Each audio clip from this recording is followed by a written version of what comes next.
company. We specialize in Adirondack style furniture as well as driftwood style, whatever style you like.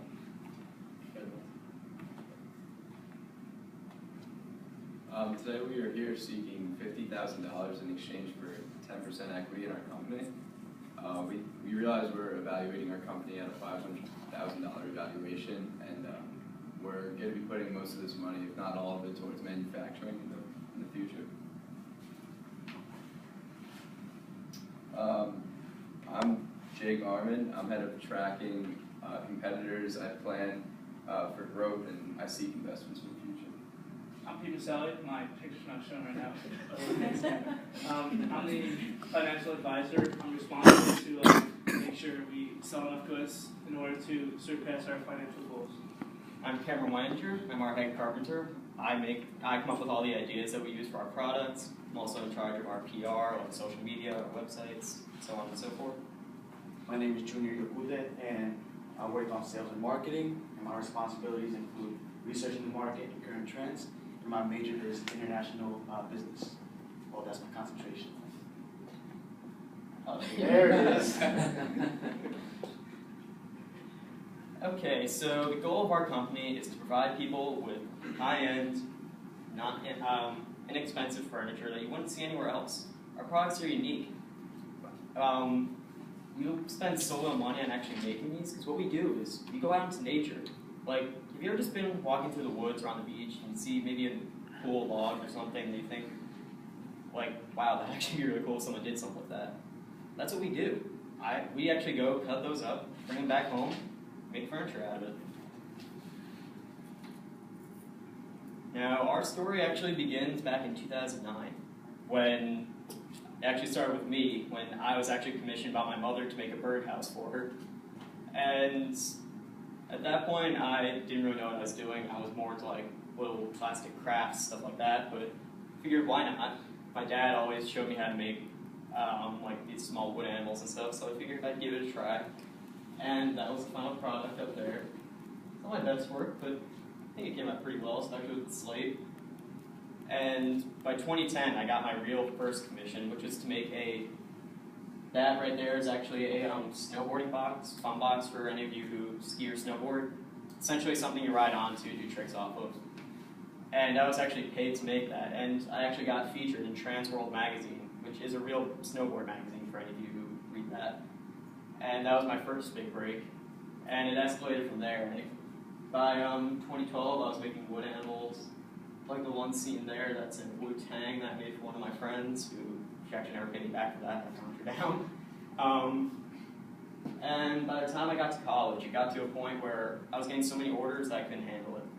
So I brought in a couple of friends, helped me out with all the financial aspects, because I was starting to do work like that mirror, which is made out of birch bark and pine branches, which I actually just found in my backyard. And escalated to the point now where I'm making benches, which I've been selling for over $700 a piece. And thanks to these guys, I can actually hold this company now. I can really make profit. Now, the problem nowadays, I mean, I guess it's not necessarily a problem, but you can assume that people nowadays need furniture that seems high-end, but is inexpensive. It's an ego booster. It actually makes you feel a lot better when you have something in your house that people think is just that cool. Like, if I saw this in someone's house, I would immediately go to that and comment them on it, ask them where they got it from, maybe try to make it myself. And it's not necessarily a problem, but it's a need. People need something like this. You need something to make you feel good. You need an ego booster. And that's where we come in.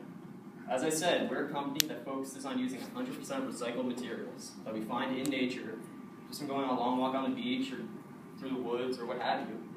Make not so cheap, but affordable furniture that will look great in any home. That would definitely be a conversation piece whenever you see it.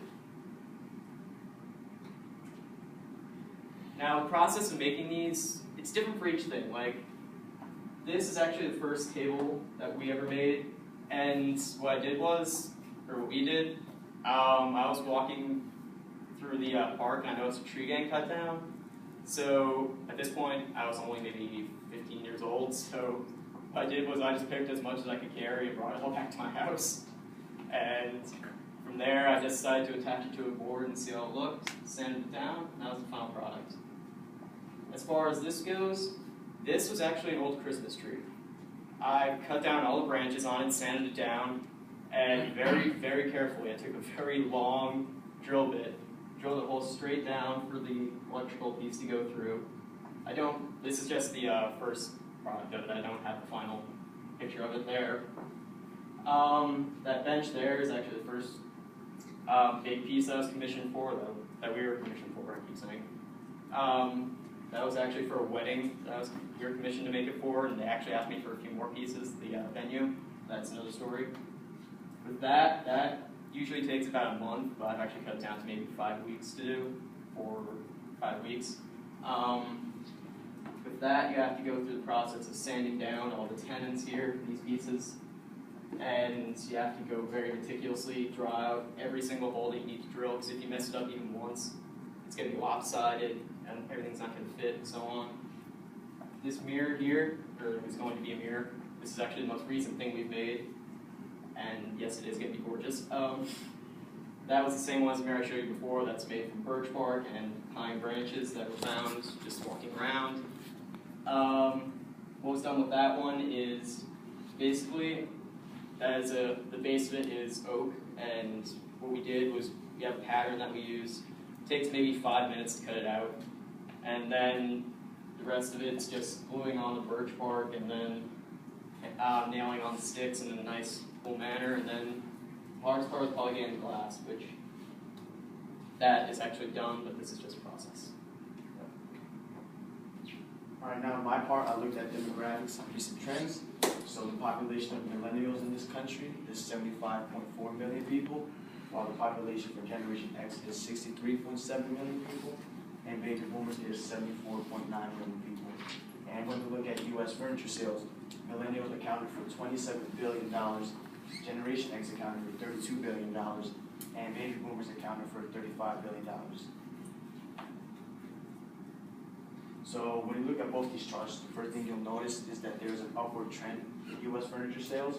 This one specifically looks at store sales. So in October of 2016, sales were $9.11 billion in comparison to the past when sales were a lot less. And this chart over here looks at U.S. furniture with e-commerce revenue. So you can also see an upward trend. And in the past, it has grown, and sales are projected to grow in the future. So now another trend is that millennials and Generation X consumers are now spending a lot less or a lot more on furniture, while baby boomers are spending a lot less, which makes sense because now millennials, they're graduating college, they're moving out of mom and dad's house, moving into new apartments, and Generation X consumers, they already developed their careers, now they're starting their families and moving into new homes. And baby boomers, they're now like spending on other expenditures such as health insurance, things of that nature. This right here is just to show you the main discretionary income by age. So the average discretionary income of people 35 to 44 is about $33,000. And after doing all this research, we came to the conclusion that our target market will be middle-class consumers between the ages of 32 and 45. Now, part of our marketing strategy is first to build awareness, and then second to inform our consumers of the products that we have to offer. So we plan to do that through furniture shows or furniture markets. And this is where we can showcase our products in a room-like environment where consumers can interact with our products and get a visual idea of what our products would look like in the comfort of their own homes. So one example is the annual furniture fair in New York City, which is a North American platform where thousands of people attend the event to see the latest and greatest pieces of furniture. And another benefit are the media partners who attend these events. And in this case, in the annual furniture fair, some of these media partners are the Wall Street Journal, Lux Magazine, Kitchen Bath Business magazines. So this is great for us as a company because we're getting free publicity of what we have to offer as a company. And our second strategy is to utilize social media. So our social media platform of choice is Facebook. And with Facebook, we can build a strong following, and we can inform our followers of new products and relevant information that they'll find useful. Plus, with Facebook, we can receive consumer feedback by with consumers posting on our page, so they can let us know what they want to see from us in the future and how we can improve our services. And finally, we want to build consumer trust using Facebook reviews. So with this, we can build credibility as a company, and ultimately we can give new consumers or potential consumers the confidence to shop for what we have to offer. Alright, so in the Shark Tank, it's all about financials. You guys want to hear the financials? So here's what we got. On stock right now, we have 10 unique products. And of those 10 unique products, we have 10 units of each product. And it's not just 10 units of each product because all products can be customized, but based off of those customizations, the prices vary. So last year alone, we sold about 5 units a week, which is calculated to 300 units in total in the year. And that is approximately 110,000 in sales just last year. And over our existence from 2010, we've generated in sales about $400,000. So where this money goes to, we gather all our wood in the outdoor wilderness, so that is free. What we usually spend our sales on is equipment such as paint, nails, new equipment, because every few years we gotta redo our equipment because it gets worn down because we use it so much. And then our shipping costs are free, but that is why we need you guys in order to, we want to use the money that you're gonna give us to help with shipping costs, manufacturing, and our advertising and marketing. So this is a sales chart since our beginning. And as you can see, the percentage has been increasing every single year. We've never had a down year where we sold less than we did the year before. And our 2017 projection is currently $150,000 in sales. These are our products. Actually, click on that and bring it to the website. And then I'm going to explain to you our pricing of the products and show you each individually. This is the website that I created for this. That's on the chart our PR. This is a fully functional website, by the way. You can actually buy our products from here. We do accept PayPal. Alright, so our first product, just scroll down a little bit more so you can see, is a pine bench, which this is $700. Our next product is a perch mirror, which is right now $125. We have a pine floor lamp that is listed at $150. This is actually the lamp I made at Christmas tree. Sorry. Yep. A driftwood table that's listed at $85. We have a pine chair that's listed at $500. A birch lamp that's listed at $50. We'll get a better picture of that. A pine coffee table, which is worth $250. An oak end table, which is worth $75. A birch mirror again, that's listed at $125, and wood animals, which you can pick an animal and we will make it for you for $25. And for our real presentation, we're going to bring a lot of these products into sample. Matter of fact, if any of you guys want us to make you any animals, I'd be more than happy to. I do have the time for that. Okay, so our competitors consist mainly of Target, Overstock. They're the two big names I'm sure most of you know by now. The problem with those products are that they're mass produced, so they don't pay any attention to detail on them. They just make sure they get out the door into a box and onto the shelves. Oak Furnitureland, as their title kind of claims, they only make their furniture out of oak wood. There is no diversity, no uniqueness in the product.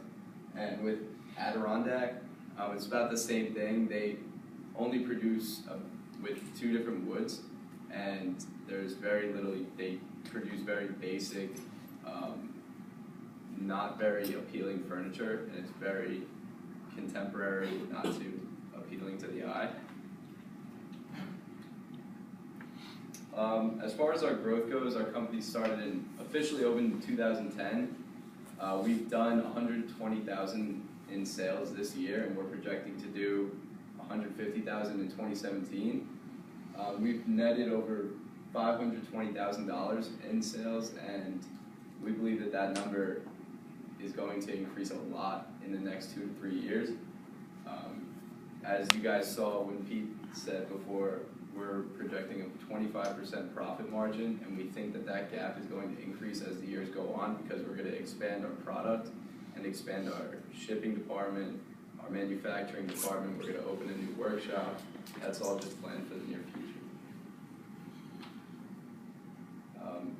We'd like to thank you all for having us here today, and at this time we'll be accepting any questions.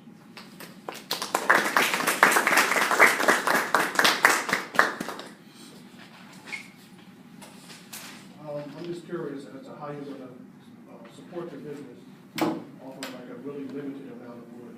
Because going out into the woods and finding straight pieces of wood is okay if you're relatively small, but once you begin to expand, how are you going to? There are actually manufacturers, not manufacturers, there are companies online that you can actually buy these logs from. They actually have stores with them. I've actually done that before. It only cost me $250 for a bundle of maybe 50 or so thick branches like that. So it's not too much of a price. That's what the money that we would be asking for would be going to be towards manufacturing and getting new product. It's not as fun doing it that way, but it's efficient. Yeah. You said a $700 bench is affordable. Like I said, Would you consider like just maybe saying this is just high-end furniture instead of affordable?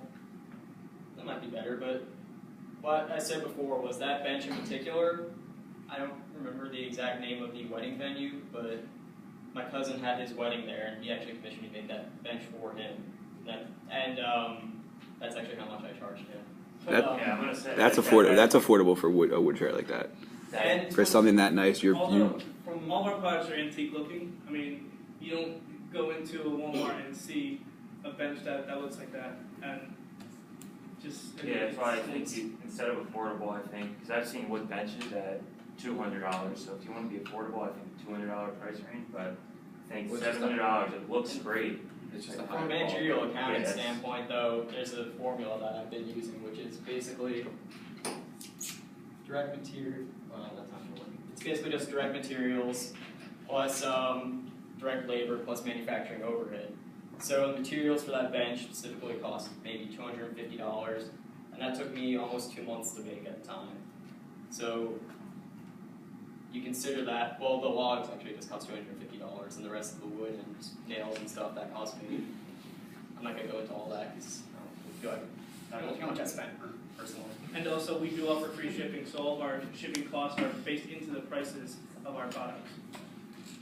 $7 is cheap. Is this business really scalable? You have one person saying he did all the work. He sounds like a one-man show. And you're talking about expanding and putting it out into a broader world. I don't see that you have the infrastructure behind you. And you haven't proven to me in the 25% profit margin that that includes more people, more everything as you get bigger. Can you discuss that, please? Well, we do have increasing sales over every year we've been in existence. And that is why we need the money so we can advance in advertising to our target market, marketing to other places besides just magazines and Facebook that we currently use right now. But my question is it scalable you need an infrastructure when sales grow? You haven't shown us enough detail to prove that the $100,000 is best spent on more inventory and more marketing. I'm worried about do you have enough people to actually fulfill this when it sounds like it's a one-man operation presently? The designs that I do, they're more or less, you can actually replicate that. Like I can easily teach anyone under my wing how to do this. It's not too complicated to understand. Honestly, some of these designs I get from just looking at other people's work. I don't copy off of it, but I do get inspired by other people's work, and I believe that anyone I teach can do that too, any of my employees, if I expand. You mentioned manufacturing overhead. Now, is that calculated off of your cost per labor? And if so, how do you plan, if you guys plan on expanding, how do you want to make this more affordable so you can cut your profit margin or your contribution margin?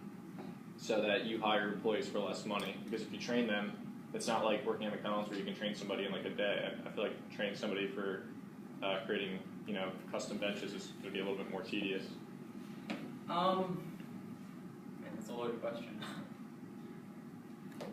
Just because, think about it, somebody orders, if you guys really reach that target market, if you're expecting sales to increase tenfold eventually, to invest a lot of money into your business, that would require a lot of man hours and physical labor. So if you want to cut that contribution margin down in terms of labor costs, it's going to require a lot of training on your end. It's true. Well, as far as our overhead goes right now, if I'm going to go personally, our overhead isn't necessarily a garage. So there's not really anything to pay with that, but actually, I answer that question here. Just think about it for the next presentation. Yeah, think about what I that. mean? I don't mean to stump you, I'm just It's saying. the whole scalability, It's our first it's all asking the same, we're all at the same sore point in the presentation, which is it's coming off as a one-man show. And that, you don't want to say you're making it in the garage. You don't want people to think that. This is a business. I'm not going to say that's the real one. I figured just because I'm around you guys, Well, I can. pretend like this is the real one, because this is the practice, because we're going easy, maybe. on you.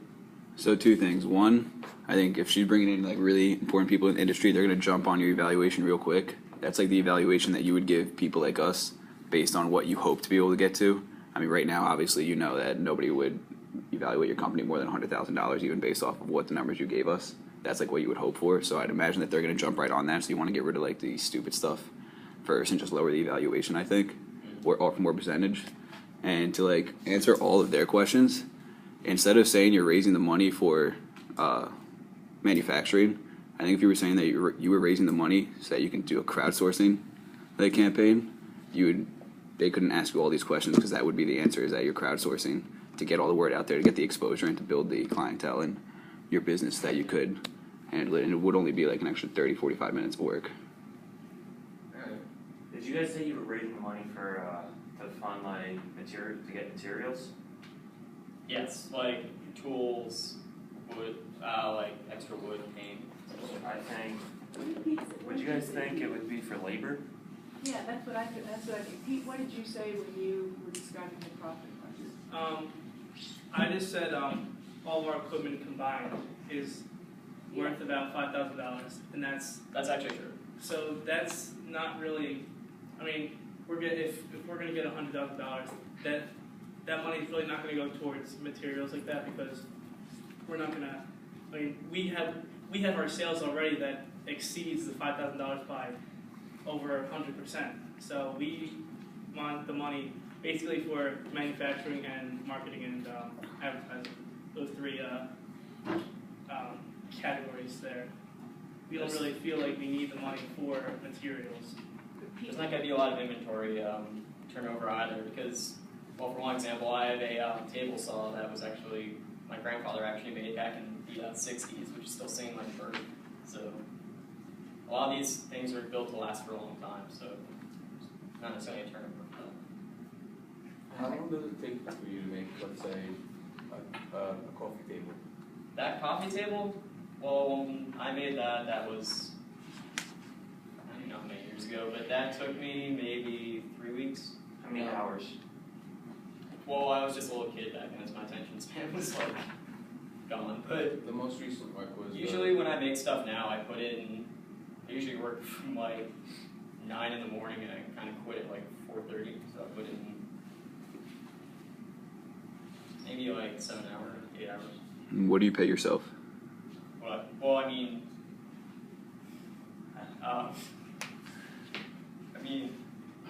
this is real life speaking. I get. Well, with these guys, it's split maybe 60-40. Because they do all my finances for me, I do the creative work. She's had her hand up forever.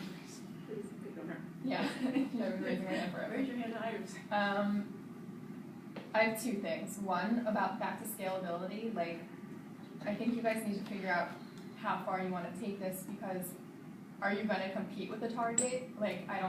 For me, if this is all personal furniture, how far can you take that if every single thing is going to be unique? How far can you build a company that's supposed to be individual for every single person?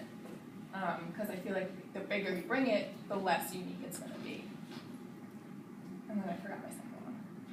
Oh, the second one was, I wouldn't stress how easy it is for somebody else to do that you're looking at other people's things and getting ideas, because then for me as an investor, this isn't patentable. So anyone else can start this business up, and you're losing market share.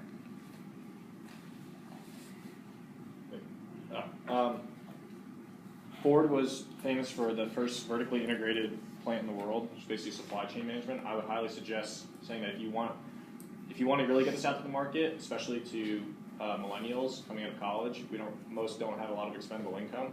So I would highly suggest bring down that price, and that's the best way to do it. Is if you control the supply chain, you control the overhead costs that go into the product. So you want to reduce that as much as possible and get this down to an affordable price.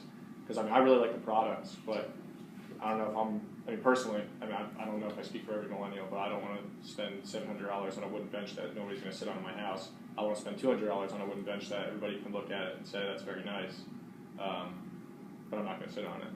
I have a totally opposite point of view from Gerard. I think you should go high end and do fewer benches and be more exclusive with them, and go to the personalized, individualized. I told you in the Wall Street Journal, they had a huge thing last week about wood countertops. It's hot now. I would try to get the prices high and have less production. Make margin dollars on a higher selling price. I completely agree with the Professor, but just another question that could possibly come up, just see how you guys react to it. What would you do if you were given an order for 100 benches? Who's your supply chain guy? First thing is not gotta be unrealistic. Who's your supply chain guy? Who's supply chain in here?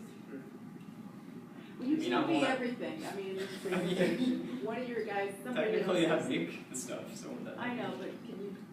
You got good work, but you never know. Like somebody came to you and was like, "I want 100 of these." You tell them no. That gets. President, supply chain. You're gonna burn yourself out. At our wedding venue, they actually asked me for 4.